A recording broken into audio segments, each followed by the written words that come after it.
Hi everyone, and welcome back to Zooming Through Chaos podcast. Today we have had a new guest, yet another guest, yet another Youla. Yeah. It seems to me that we are collecting only Nastias and Yulas so Yeah, far. actually, We are. interesting. Yeah. But stop doing Sounds it. like that. Yes, so maybe. Maybe it will be our signature move. We'll You can see. be our guest only if your name is either Nastya or Yulia. Oh, that will limit our choices so much. Oh, I don't think so. There are so many Nastyas. Even in my life alone, it's like so many. And actually, I also know a couple of Yulas more. Okay, we are going into the wrong direction. How was it for you, dears? I actually loved the part with all the scientific and debating the serious stuff about Are you language German because we too now? more are What's about happening? fun. No, no, I'm still Spanish. Don't worry. Still Spain. Yes, but I just loved it because it was a change Yeah. for a change. Yeah. I loved all the language related stuff and the Yulia's thought about language enthusiast and how it's not as easy as it might seem. It's not only fun and games. No mean feet. Yeah, spoiler alert. So yeah, I really loved it. It was fun. For me, it was fun. I hope for her too. And I admired her personality actually, and I admired her way to speak English, although she never left the country. And Spoiler alert. her level is very good. So it's just. Oh, sorry. Okay. It's okay. That is okay. So it's amazing how people can be passionate about things and be very successful in things they like to do, and that's another example of such a person. So I'm very happy to meet those persons who those people who like and love what they do. Mm-hmm. True. And that's my favorite part, learning about her personality and how she became that person. Exactly from before she was born, but that's for the main Another part. spoiler. Yes. Keep watching this video, keep listening to the podcast to know the details And also, dive guys, our lovely listeners, we would like to remind you that we now have a Boosty where you can support us because now we have an extra who helps us and she helps us a lot. And we also have cloud tips if you are not that committed. And if you don't want to be that committed, to our Boosty, that's totally okay. You can use our cloud tips. So thank you for your support in advance. But also subscribe, like this video already. We've been here for 3 minutes. It's enough. Just give us a like. for all our looks and charm and Dries. Not what I meant, but yeah, that too. So yeah, keep watching. You won't regret it. All right, let's dive in. Hi, and welcome to another episode of our podcast where language enthusiasts talk about learning and stuff. It's three of us here. I'm Zoya. I'm Taya. And I'm Ksusha. In this chaotic world, we're all in need of safe space to speak one's mind, love, and enjoy life. Because that's the only way to stay sane while Zooming through chaos.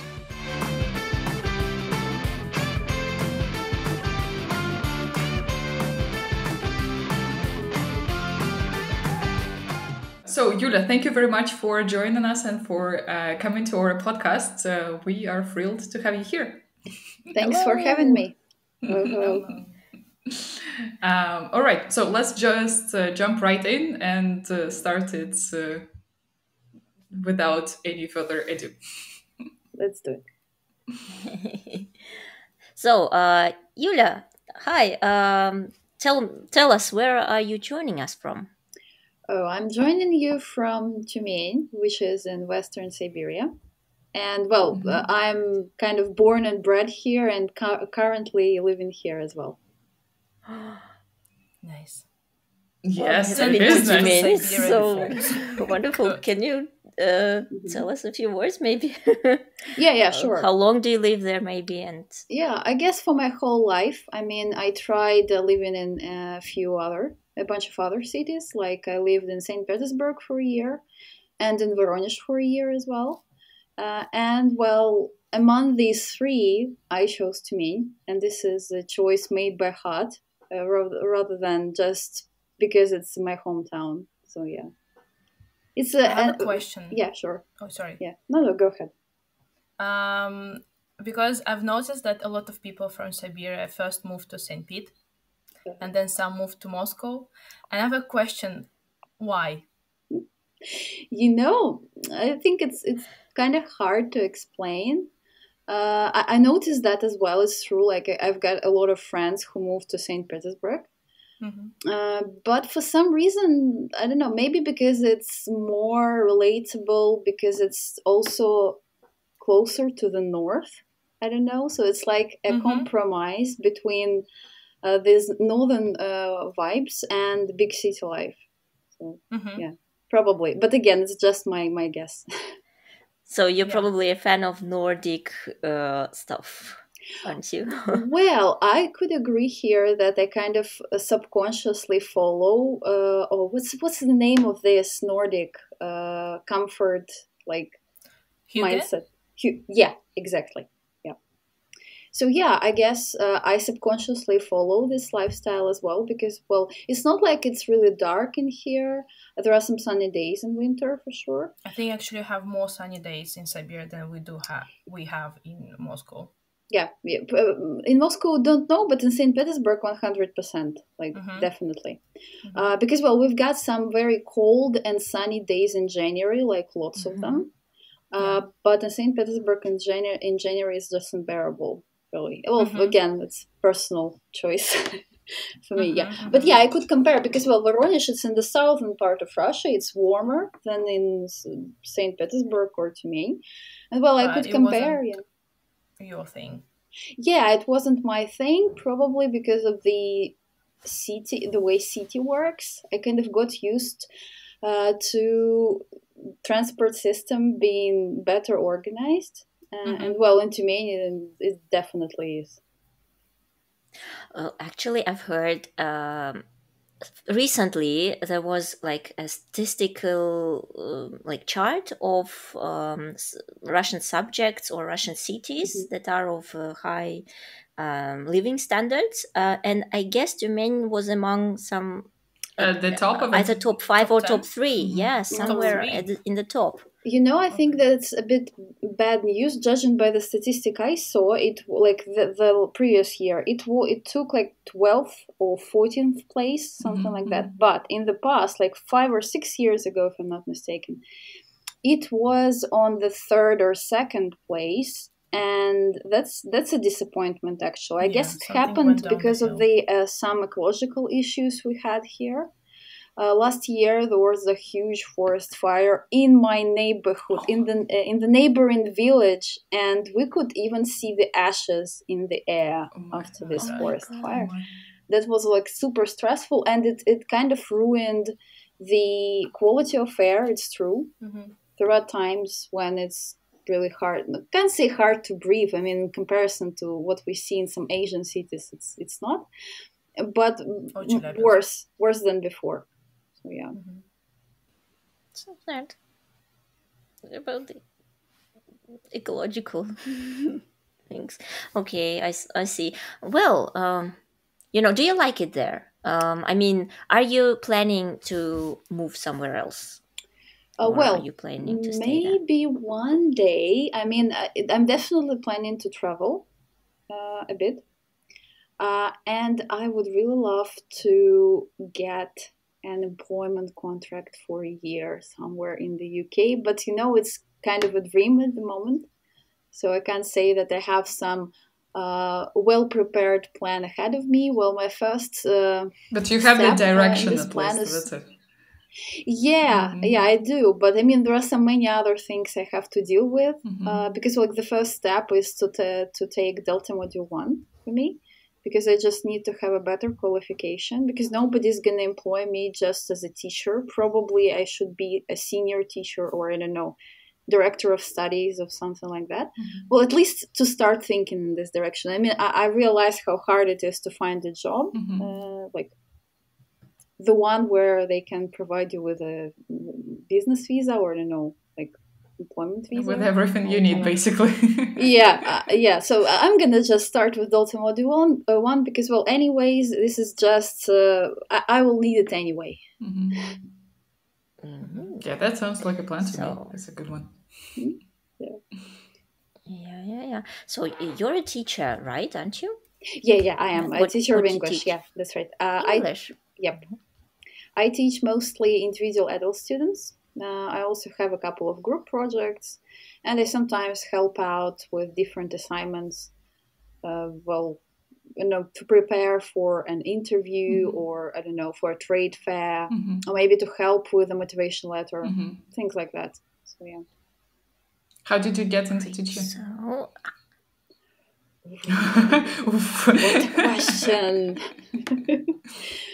Well, I could start from the very beginning. Yes, that's the idea. I was bored. Yeah, well, and on the second day, I heard that word. Yeah, that's right. So it kind of started from my love for languages. I mean, I couldn't be teaching without loving languages. Fair point. This is a very good point, but believe me, some try. That's the word, Zoe. They try. Yeah, and you can see right through it. Well, at least I can. But yeah, all right. Yeah, because it's kind of, I could even say it's in my blood, because when my mother was pregnant with me, she attended some short-term English courses. And I guess it laid the foundation for any language talent. Who knows? Maybe that was it. Yeah. So, and it's not like anyone in my family is speaking any languages except for Russian. But I guess this step that my mother took, it kind of predetermined just a bit my future path. And then they started sending me to different, like when I was 5 or 6. I was enrolled at a course for young learners. It wasn't anything serious. Just, we were kind of learning how to name different objects and sing some songs. Well, typical young learner stuff. And then they sent me to a lyceum that specialized in English, primary school. And then they sent me to secondary school where there were like 6 English lessons a week. Can you imagine that? Oh my God, it's heaven. That's heaven? For somebody, that's hell. Not for me. But it's not like it helped a lot. I mean, my head teacher was my English teacher, and we weren't doing any English. And I was really frustrated with that. I mean, I loved it so much, but we kept talking about some admin stuff, during English lessons. Yeah. As it always happens.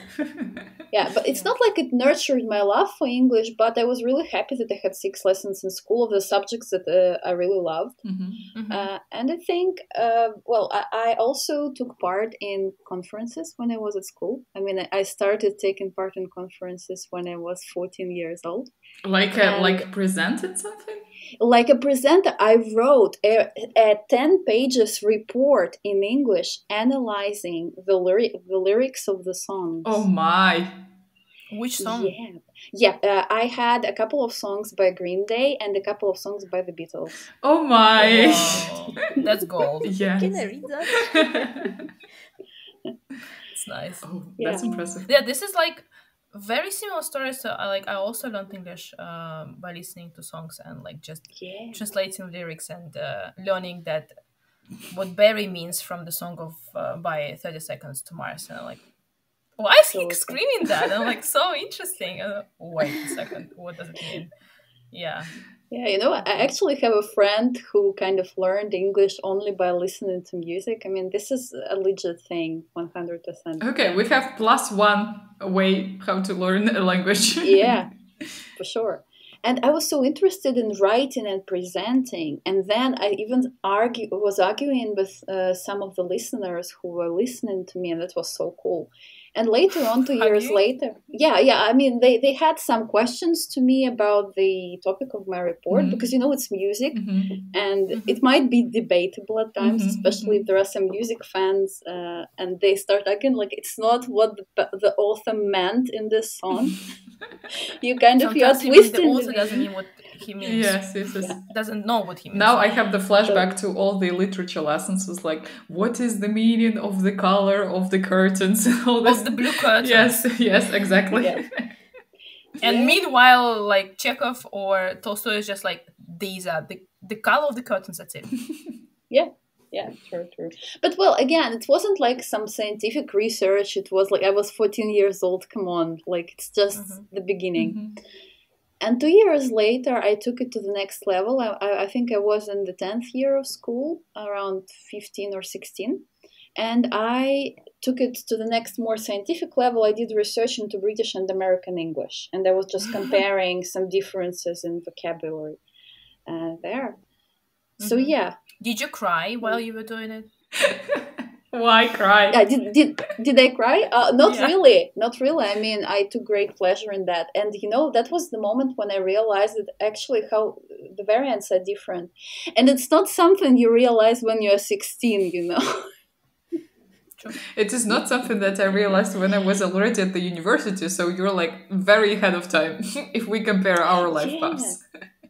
Yeah, well, partly for sure. But this is what kept me going. I mean, the more I fucked around, the more I found out. I just don't know how to put it the other way. Yeah, and for sure, I was choosing between linguistics, chemistry, and drama. I mean, when it came to university. And my parents told me that they are not going to pay for me studying chemistry or drama. I said, okay. What are you going? Yeah, so what are you going to pay for? They told me linguistics. I said, all right, agreed. We have a deal. So it was your plan B. Well, I didn't have any plan B. I mean, if they couldn't pay for me, I would probably have to find a job. And they only kind of told me there is this ultimatum that, well, if you want to go to university, you have to choose linguistics. Like now I have a burning question for you. Have you ever regret to have chosen linguistics? Not at all. I mean, I'm sure that whatever I chose, either drama, chemistry, or linguistics, I wouldn't have regretted it. I mean, these are just things I was passionate about. And we kind of make a decision whether to develop this passion or not.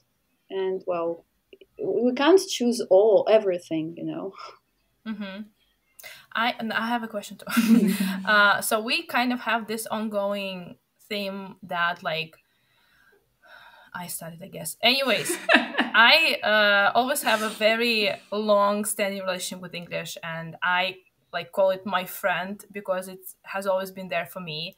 And we had Youla Dementeva, who I'm sure you know, and she said that for her business is like a business partner. So if you have to call English something in your life, like friend, business partner, I don't know, something else, I'm afraid to say because Youla made fun of me. Idea that you introduced, Zoe, about languages being romantic partners, I think it can create a very twisted perception of me and my love life that time.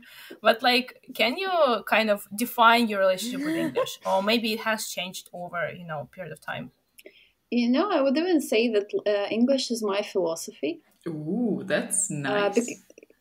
Because, well, I mean, I am so deep into linguistics. I mean, I can't say that I have anything else in my life apart from that I'm an expert in. And I look at the world through the lens of language because of that. And that's why I very often ask people to define a word. What do they mean by that exactly? And that's why, English is my philosophy because I look at the world through the words. And it made me even analyze some Russian words. I wouldn't have considered analyzing some Russian words, etymology of some Russian words, if it wasn't for English. Oh, I can back you up here because only when I started to learn foreign languages, I was like, okay, and what is it in our language? Why is it this way? Why is it different? What's going on over here? So yeah, I can totally relate to this one. Yeah. So your first foreign language made you even closer with your mother tongue. Absolutely. I mean, 100%. That's cool. And it's not like I'm good and articulate. Do you in speak any any of the other languages. I can't say that I speak. I used to speak French. When I graduated from university, my French was quite good. It was like around intermediate, I guess, even a bit better. But of course, I lost the skill because I taught French for a short period of time, maybe like 8 years ago, to a couple of people. But it's not enough, to keep going. Maybe now I kind of have this A1. But when I watch some French news, I understand like maybe 15 or 20% of what they say. That's more than a zero, so works for me. Yeah, sure. And I tried my hand at Portuguese and Chinese as well. How was Can't it? say that it worked out. It didn't work out with Chinese because if you can't relate to the culture, it makes it much harder to learn a language because you are not consuming any content in the language. You're just not interested. But as for Portuguese, I think I'm gonna continue learning Portuguese when I have more free time on my hands. After you get your Delta, I guess. Yeah, for sure. Yeah. But I'm in love with this language, like 100%. It's like I'm sure if I would spend more time studying it, it would be equal to English. But why Portuguese? That's my question. Why not Very Spanish? No, just why Portuguese? No. Can I ask you a question? It's just interesting. Let's start by me asking you a question. What associations do you have with Portuguese Brazilian culture? I have very clear associations because one of my okay, anyways. So we have this topic of being language enthusiast, and OG language enthusiast for me is Joe Franco, and she comes from Brazil. She moved to the USA when she was like 8 years old or something. So her mother tongue is Portuguese, and so I kind of associated with her, and then I heard her speak it, and I was also interested in it, but because for me it's very close to French and Spanish, I'm like, no. Because I have she has an issue with Roman languages. Roman languages, yes. We do not get along well. So yeah, I have very good stations. I've seen lots of videos of people like traveling to places where people speak Portuguese. So I'm kind of familiar with the culture, and I can say that this is not my culture, not my thing, not my thing. Yeah, very loud people live there. And they dance all the time, and like it's just like something so much unpredictable stuff. So yeah, you girls, what do you shade with? I think I will just go with some stereotypes because I have had a student who spent half a year in Portugal, and he was just telling what he is seeing there. And my first association is just very tanned surfers in their like late 20s. And also I have a couple of friends now who moved to Portugal, and they are living there, and mostly what they are talking about is how they like the food, and that's it. So that would be my associations with Portuguese. Daya? Not bad. Yeah, as for me, again, I said that in the very beginning when you asked, it's just serious. When I was a child, I watched that wonderful, very long, like series from Brazil. It was The Clone or somehow, what was that? The Clone, and I was an absolute fan. Series? You mean TV series? Yes.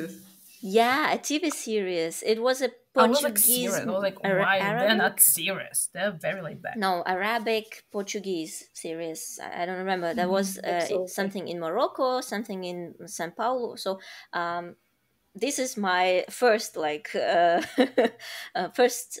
when I heard the language, and the second time when I came across this language was the impact on Japanese language, because there are many words that are were brought to Japanese language, to the Japanese language, by Portuguese settlers. It was somewhere in the history, somewhere when Wow. Portugal was trying to conquer Japanese islands. Trying to conquer. They were missionaries. Well, let's put it this way. Sent there. They had some. Yeah. They had some imperial vision, right, at that time. That's what happened. Yeah, actually, Yes, Daya, yes. thank you for bringing up the did? TV series, because that's actually the answer to the question you asked. So what brought me into Portuguese is that when I was a child, there were some other Portuguese, not Portuguese, they were Brazilian, but in Brazil they speak Brazilian Portuguese. So there was this TV series, and I was basically repeating the words of the songs, the opening songs they had at the beginning. And my parents were like, what? Like, you don't know Portuguese? How you can repeat every single word of what they say? And for some reason, the melody of the language, it kind of resonated with me. And I just love the things associated with Portuguese culture, they are mostly quite, chill, relaxing. Like, this type of lifestyle is associated with that, in comparison to this always productive problem solution approach of English. Yeah. Actually, I have a few interesting Don't open that things door here. like that. Yeah, they can. Like they say that French is the language of love, and English is the language of problem solving. That's the language which is spoken in the UN, United Nations. I mean, that's what they say. I mean, it's not like I agree with it, but I don't think. I think there is some foundation for that conclusions. I think people have been exploiting English for so long that, yes, it's mostly associated with... I'm trying to defend my favorite foreign language. But seriously, it's like this. It's like, oh, yes, and okay, we here speak different foreign languages, and we all speak English. Do you know if in other languages they also have like business French, for example, or business Japanese? I don't think they have business in Spanish. Dot. Like, they don't have it. Okay. They have any business matters. Nothing is solved. Mañana. Let's dance Mañana, about it. yes. Doesn't it mañana say is that the it's best. like a different language that people speak? I mean, different from the one that you speak or in an ordinary life. How is it different? I mean, You mean maybe business they English? still have business. No, they still have business, but maybe people speak the same way they speak in ordinary life in their business matters.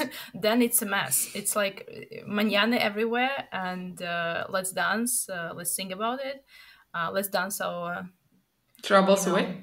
fights, our troubles away. Thank you. Yes. No, I know I'm like I'm not trying to be rude, but it just seems like it, and I don't like this exploitation of English, because English is not that serious. English can be fun, and it is fun. Absolutely. I mean, English can be different things, but I'm just saying the way it's used by most part of the population. It's not like everyone appreciates its beauty and the tools that it provides for self-expression. I'm not arguing with that. But many people, they just don't see it. I mean, mostly language enthusiasts notice that. But for other people, learning English is like, oh no, English again. Yeah. Oh yes, because it's just the tool, yes, to get the job, Yeah. and yeah. But it's what you said. You like, I can't imagine myself. I'm paraphrasing for sure, but like, I can't imagine myself teaching English. If I like Weren't in weren't love with it, yeah. in Yeah, love for with it sure. or something, right? Absolutely. So it's the same. You can't really learn it. Like, you can to some extent and then use it where you need it. But then, like, if you want like really get into the language, you need to at least like it, you know, For sure. and not come to every lesson like English again. Yeah, agree. Thank God agree. I don't have Yeah. such students anymore. I think because me being language enthusiast, I kind of draw people of the same mindset, at least closer Yeah. to it in my. You know, well, it's really hard to be a language enthusiast and a teacher at the same time, because when Hard? yeah, I will explain why. Because you know, you have this love and passion for languages, and on a daily basis, you work with people who are not so passionate about it, and you kind of have to teach them how to be passionate about English, but they don't want to do that. All they need is just to achieve some results. Of course, I have some students who love English 100%, but some of them think of it as a necessity. Yeah. If they didn't have it, they wouldn't learn it. And when you have to deal with this cold attitude to language learning, it kind of a bit gets some traction, you know? Discouraging? Yeah, it is discouraging partly. So, yeah. And that's why it's hard. I mean, of course, it's not like it somehow contradicts your passion, but you have to provide some resistance to that and show students that actually it can be fun. And kind of on a regular basis prove them that English can be fun. Have you seen that? This is fun. Have you Yeah. seen this? And this is also fun. I also like to compare English to other languages for English's benefit, because people are like, oh my God, English is so difficult. I'm like, guys, there are different ways how to say numbers in French. I'm like, don't even start. And then there's like symbols in Japanese and different sounds that Tones not the in way they Chinese. seem in like Swedish or something. Or like, yeah, like English is actually easy and fun, and I'm gonna show you it. So like, yeah, I understand where you're coming from with this topic. Like, yeah, it's difficult, but I think again, if you are a true language enthusiast, it will not discourage you, because at least you know in your core that, well, I like it. And well, to be honest, like if they're not that at least enthusiastic about it, then they will not stick, you mean? Yeah, kind of sure. like this, like. Yeah. But It's true, actually, thinking about that, as I am teaching also Spanish, I see in my students that for Spanish people come just because, not because they need a job or pure joy. Yes, just because of the pure joy, and it is a huge difference between people who come like, okay, I need to pass the IELTS for 7.5. My level is pre-intermediate. I have 1 month. Let's go. And then I hate English. So you're like, you did only exam preparation. How can you hate a language for that? Like, you chose it. Yeah, absolutely. Yeah.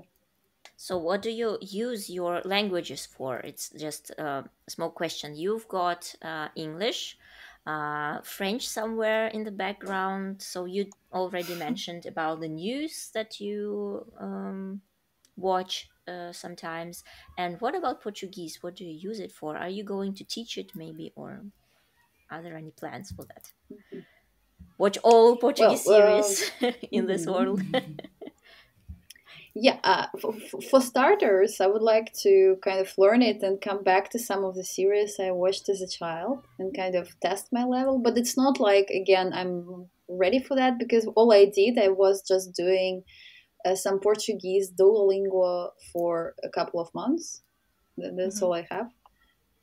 And well, yeah, I have to do some work before that. But for sure, I'm planning just to start with Portuguese content. And one day, for sure, I'd like to go to Brazil or Portugal or both, preferably, just to explore and just to enjoy the atmosphere. And it's not like I have any practical goal. I don't think I'm planning to teach Portuguese. It's just for, for fun, as a hobby. For pure joy. So would you call yourself a language enthusiast? Yeah, I think I would. Because, well, I do spend a lot of time looking into the language. Even though, like, that there is there is always room for improvement. And for now, I'm kind of deepening my knowledge into English more than anything else. And I certainly would like to come back to French because, well, I have actually a lot of reasons to start reading in French. What are the reasons? Yeah, since I'm interested in philosophy, and that would be just a huge bonus for me if I was able to read Sartre or Michel Foucault in French. That would be just amazing. But again, you see, it does take a lot of practice. I mean, you have to learn a language to read a book. That's kind of strange, but for sure, I have more connection to French language, practical connection to French rather than Portuguese. But still, if you have the idea of rewatching this series from the past, it is still the connection. Yeah, it is. Yeah, I'm still dreaming and planning someday to start learning Japanese, and I'm starting learning to read manga and watch anime. So the story of English, it was just because your parents put you into one course and in school and stuff, or was it actually your idea to go there after being born into that?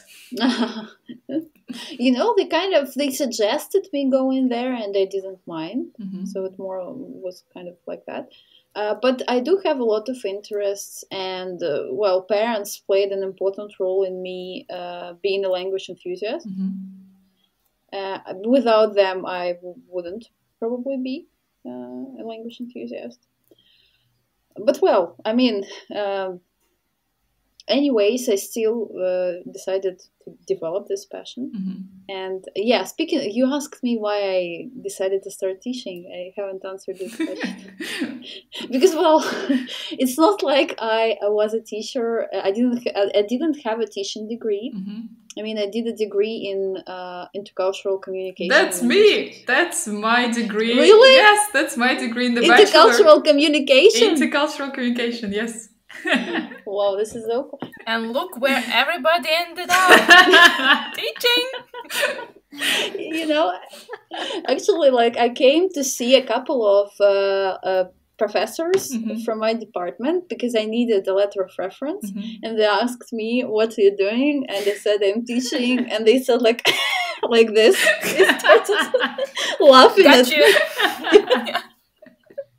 I was like, okay, we see, yeah. We knew that it's gonna happen. But you know what? You won't hear something weird.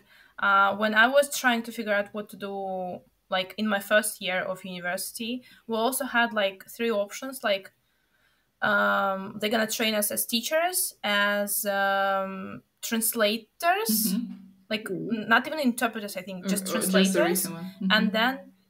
Yeah. And then they said like something like international communication. We're like, what's that? They're like, I know, you're gonna be like guides or something. I'm like, okay. And then because there weren't many of us, they said like, you're gonna choose just one. Like you cannot like be like 2 people here, 2 people there. Like you need to choose just one,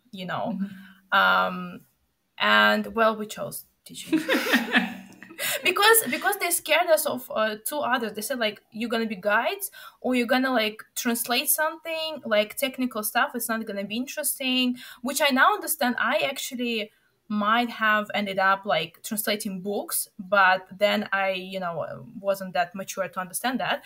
And yeah, so I was like, okay, teaching it is. And but again, I do not regret my choices. So yeah. Actually, when I was entering the university, nobody told us that we are gonna be guides. No, there were very fancy words about like international companies Absolutely. and We had the same business, promises. yes, and all this Yeah, stuff. yeah. And actually, to say the truth, I do not regret going to intercultural communication because 100% these subjects that are a specialty, it was super fun.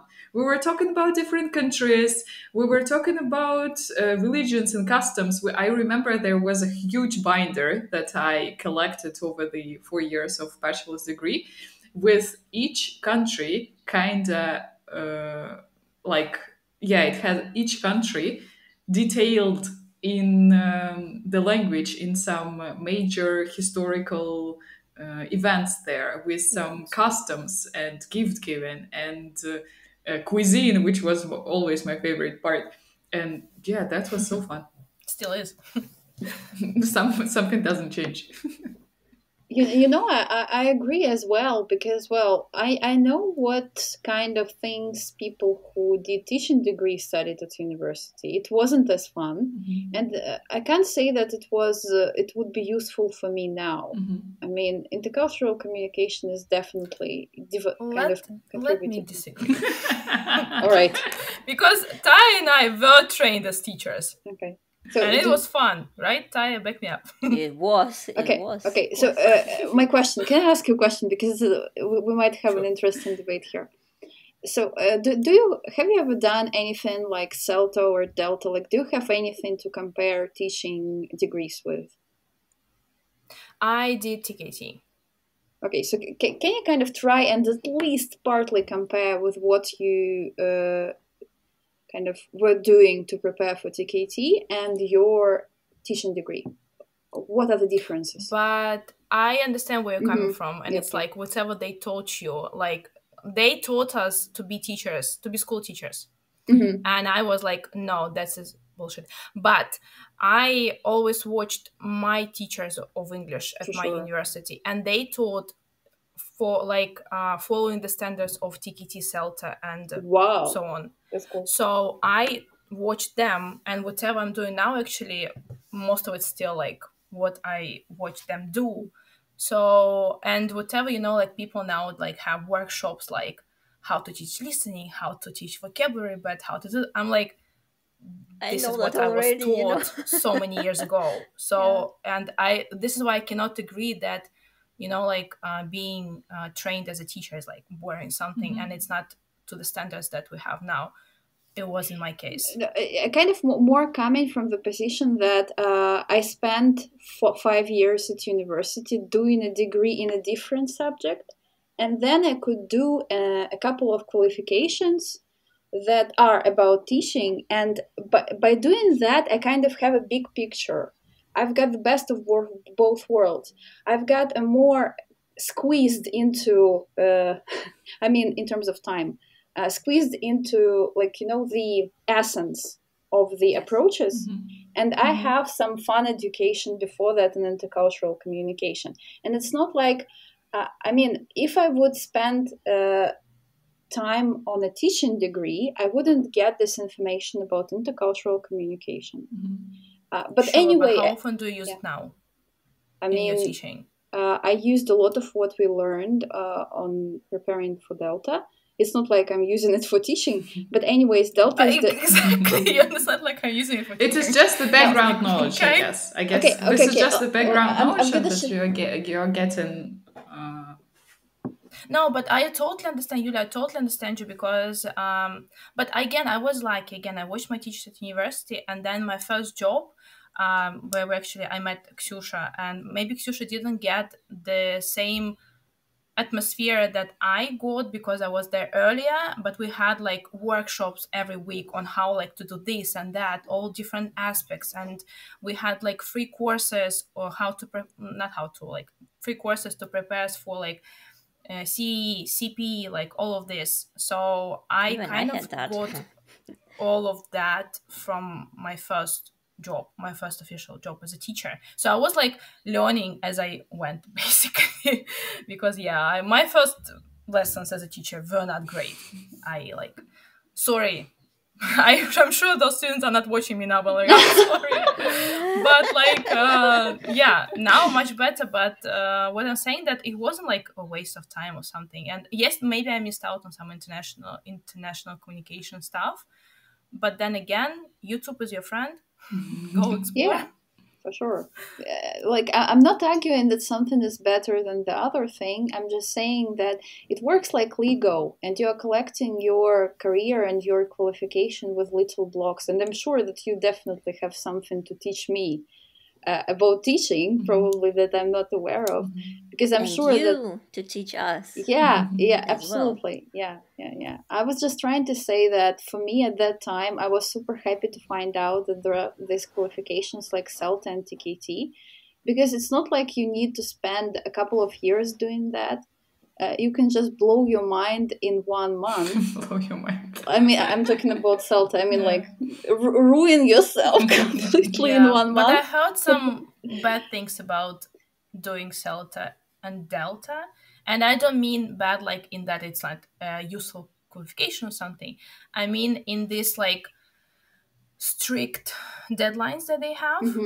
Like I heard people do it part-time and full-time, and I was like, no. Like again, if you're very short for time and you need this teaching qualification, be my guest, do this qualification. But I think if I need more time to like digest this information and use it then in my work.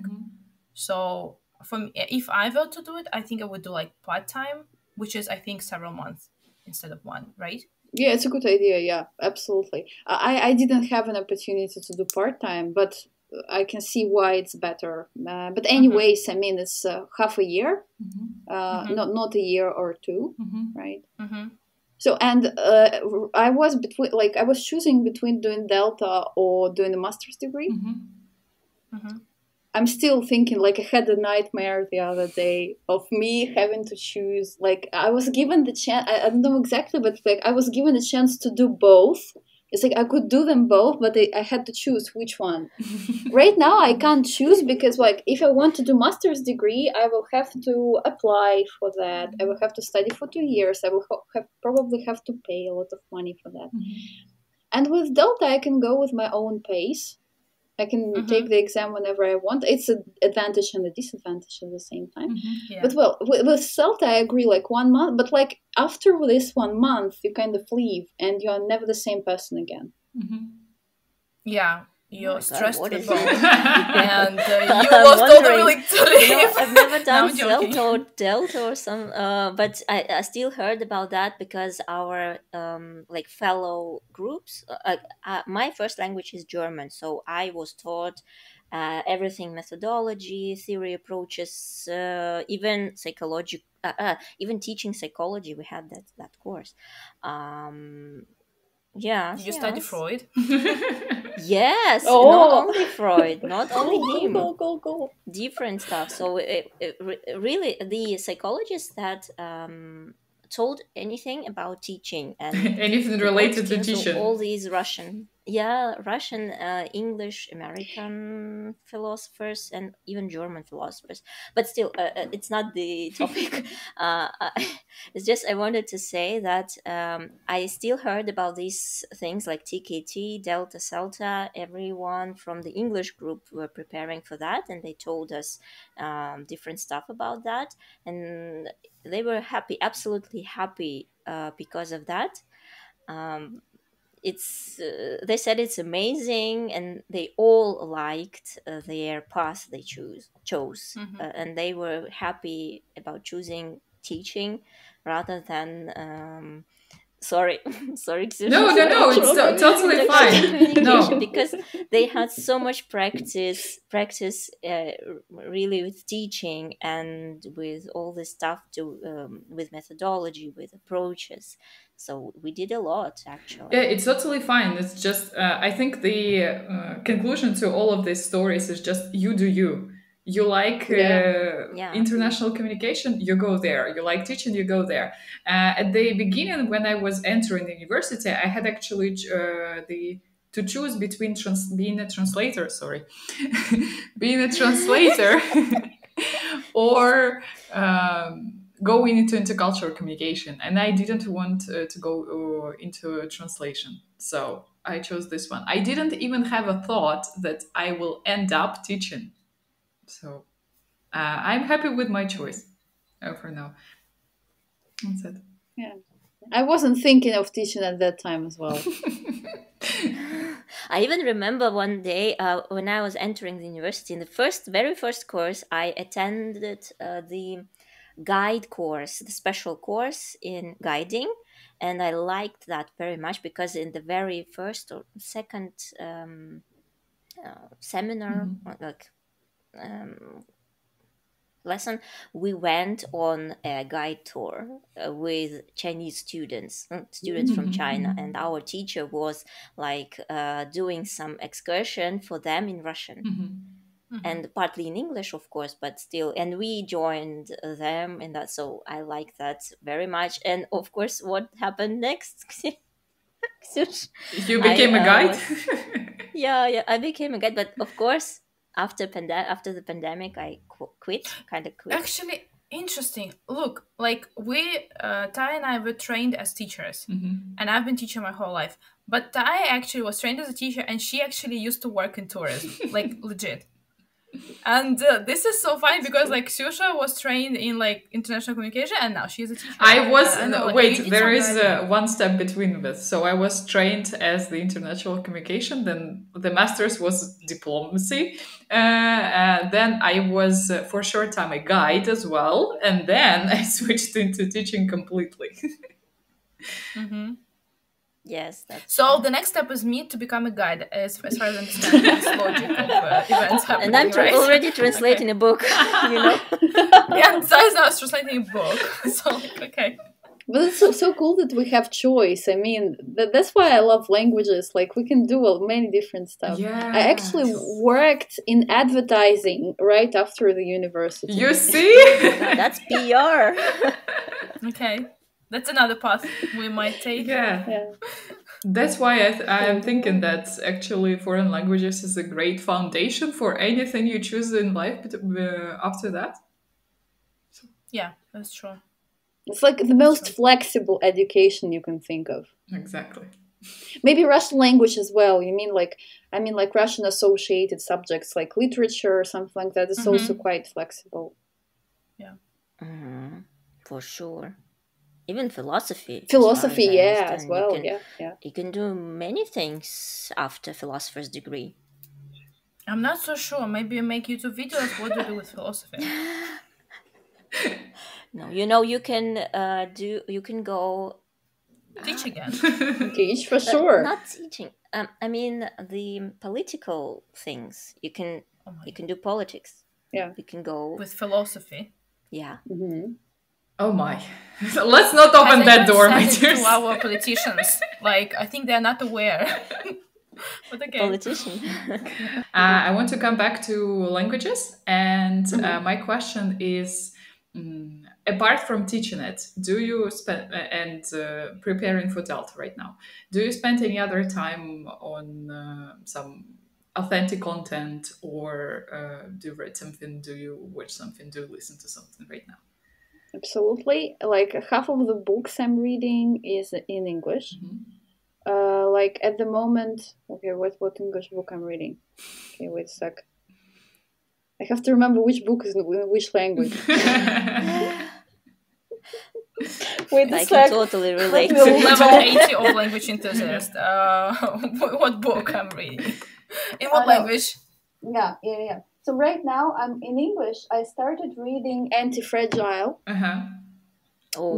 Yeah, you probably know Nassim Taleb. Yes. And in Russian I'm reading a bit of Sigmund Freud and Jung. Hello. So yeah, I mostly read non-fiction. So yeah, that's why kind of. Yeah, but I do read in English and Russian both, and watch series at times. I watch a lot of YouTube videos in English mostly. My favorite YouTube channel is ContraPoints. Ooh, I've never heard of it. What is it about? It is about, I don't know, social trends, politics, social, popular culture, Mm-hmm. this kind of stuff, philosophy, psychology, all of this in one. Non-fiction stuff. Yeah, mostly non-fiction stuff. Yeah, absolutely. See. Wow. Do you use it for teaching, or No, is it just just for for your pleasure. Oh, okay. But I love At it. times, I might like if something comes up during the lesson, I kind of I watched it here and there. Like, would you like I can send you a video or something, or pick up an idea from the videos I watched. But it's not like I do it for the purpose of the lessons. It's just a coincidence. Mm-hmm. That's also me, like reading some statistics, just for fun, Yeah. for knowing what's You can going tell on. that her first foreign language is German, right? I'm reading statistics just for fun. Yes, diagrams and all this stuff is very important for Germans. Sadly, I don't see that much in English, Sadly? maybe preparing for some Gladly, exams. we don't say that much of that in English. It's enough for your English to be business English, That's enough. No diagrams, please. So You see that's that why. Zoe is against all of that. Yeah, for sure. Yeah, I actually studied German for a while, Ooh, for a couple of months. how was it? You see, I try languages, but I don't stick to that. It was Well, great. if they're not working out for you, why would you, right? Yeah, well, it is about like this balance between time and how practical it is and how much fun you have while doing that. I mean, my language lessons were fun. I really loved my German teacher. She's amazing, and I even remember a couple of words. But that's all I remember anyway. But I really loved that it's so different from English. The way to German? create, the way their phrasal verbs work, like with the smart particles, like kind of stuff. It is challenging. Yeah, when it's like it becomes a prefix and then it kind of travels somewhere in the sentence. Or You don't not know where it's travel. gonna end up. And that's true. I really want to know some, I don't know, historical rationale for that. So I'm kind of interested in why German has become so challenging. I might do a research there. She's good at it. Oh, cool. It would be great. Yeah, I'm already. If you want to see some differences between English and German and find similarities, you have to study a bit of Dutch. Sorry, Oh, Yes. Dutch. So it's like the middle. I don't know what is it. Middle language between English and German. Oh, like really? I would say Parley. that Wow. Swedish is actually the best representation for being like combination of English and German. Not only, of course, Because not only Dutch. pronunciation is like, you're like, wait a second, Hund is a dog in German and in Swedish. And you're like, wait a second, something's going on. You have just put an idea in Yula's head. Look at her, she's Yeah. My next victim is Dutch. some outcome from today's conversation for you. 100%. Yeah, because kind of, I really, what I don't like is to feel committed to one language. I mean, I know that it's hard work and it has to be like super love to truly commit. But are you committed to English? Absolutely. Have you heard her 100%. story? Like at the age of 14, she wrote But 10 now pages. she's saying it's like super difficult to be committed, and I'm like, No. I mean, it's super. bullshit. It's super difficult to be passionate about the language when you have to face people with kind of total cold reserved. I'm trying to find the word. They kind of don't care, and I mean, you have to dance and show something, and they do not care. And it's not like my passion will die out because of that, but certainly I don't feel like expressing that often. At least with them. I kind of stick to some planned agenda without turning off this language enthusiast in the classroom too often, because I know that some students find it annoying actually. Yeah, I talk to them. Don't understand this kind of students, but I see. So yeah, that's why I'm trying to say that to be a language enthusiast is a hard work. It is a hard work, and it is a commitment. In terms of emotional, kind of side of that. It's also in terms of all the effort you put in there, yes, because if you choose to actually commit to some language, it takes time, it takes effort, it takes everything. So yeah, it's only natural to me that you can try a language and then you decide that you are not vibing. So it's totally fine because it is a big commitment, and you need to be reasonable about that. To wait all the pros and cons. Yes. And talking about the language enthusiast, I know one fact that I want to bring up as well. Julius, you said to me that you have never traveled to any other countries. No, I haven't. Okay. And I just want to point it out that you are having such a great level of English without going anywhere. Yes. This is amazing. I didn't know that. I kind of think that there are many opportunities that are out there to use a language inside the country. It's not only about consuming content on the internet. Mm-hmm. At first, I started meeting with foreigners, people from other cultures, mm-hmm. at university and school, because mm-hmm. there were some invited teachers, invited guests. And then I started working with a couple of teachers from Ghana. We kind of worked together in the same school in Tumen. Mm-hmm. And we even set up a few events for the students.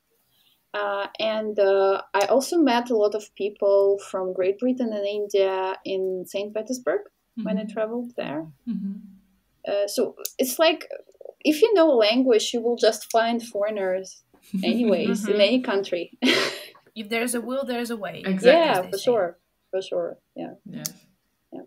And actually, I met these girls from Great Britain, and they told me if you come, one of them was a museum curator in one of the London museums, I guess. And she said, if you come to London, call me or text me. She gave me her email address, and she said, I will give you a personal excursion. Wow. Private tour. Yeah. Can we come with you? Please. Absolutely. Please do. Please do. Because we also wanted to go to UK, especially to London. Yeah. Yeah. Okay, that's a pinky promise. Pinky promise. All right. Do we have any other questions, girls? I'm not sure. Don't think so. We've covered a lot of language stuff. Yes. Which I'm very happy about. And I'm very thankful. All right. Yeah, thank you so much. Thank you for having me. Yes, we are wrapping up this episode. Thank you very much. It was a pleasure to me. And we hope to stay in touch for that London museum excursion. Stay in touch, right? Don't forget about us, your fellow language users. Yes. Thank you. So thank you very much for watching, everyone. Don't forget about subscription and comments, and we have our postie and the cloud tips and all this stuff. So yes, the Zooming Through Chaos is signing off. Thank you for watching us. Bye-bye. Bye-bye. Bye.